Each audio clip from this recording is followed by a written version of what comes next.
Well, Daniel, this cold sounds like it'll be intense, but mercifully brief.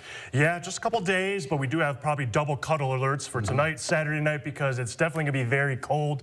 -10 to -20 with the actual temperature tomorrow, and then the wind chill through the entire weekend going to be below zero. So definitely very cold. But again, as I mentioned previously, it's going to start to warm up next week. Very nice. It's going to be a first time above freezing on Tuesday in about 17 days. So it's a little bit of a warm trend that we deserve, especially after the cold we're going to have this weekend. And that's all because of this Arctic cold front that came through this morning. Now moving off to the east into the central part of Wisconsin, but it did bring some strong winds earlier with some snow showers, low visibility, and then it's all about the cold now as we go through the weekend. Still breezy out there in spots like Sawicki here in Mankato, Redwood Falls, with some gusts out of the northwest between about 20 to 25 miles an hour. That wind's going to die down shortly as we go through the night into tomorrow morning, but it is just cold out there. -1 feels like -22 again because we still have a little bit of a gust around 24 miles an hour here in Mankato. Temperatures for all of us hanging around zero right now, but we're pretty cold to the north. -2 St. Peter, -2 Owatonna, -4 now into Hutchinson. Now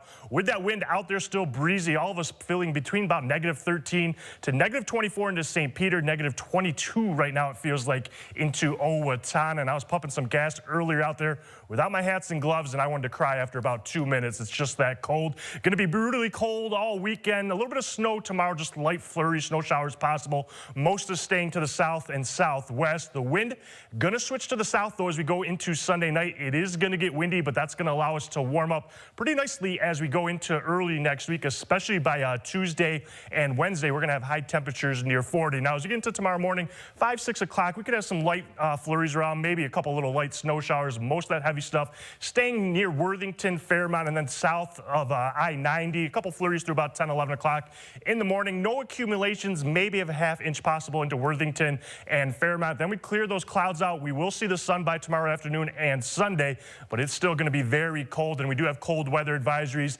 through the entire weekend until Sunday morning before, again, it starts to warm up as we go Sunday night into Monday morning. But highs through the entire weekend, single digits. Wind not going to be too bad. It will pick up a little bit more tomorrow night out of the northwest with gusts around 20 miles an hour. And then again, as I mentioned, on Sunday night. But this is the wind chill temperatures as we go into tomorrow afternoon, 2, 3 o'clock. We're talking -13 to -17. Then it gets worse as we go Saturday night into Sunday morning, feeling like -25 to -30. Again, that wind picking up Sunday night with gusts upwards of 35 miles an hour.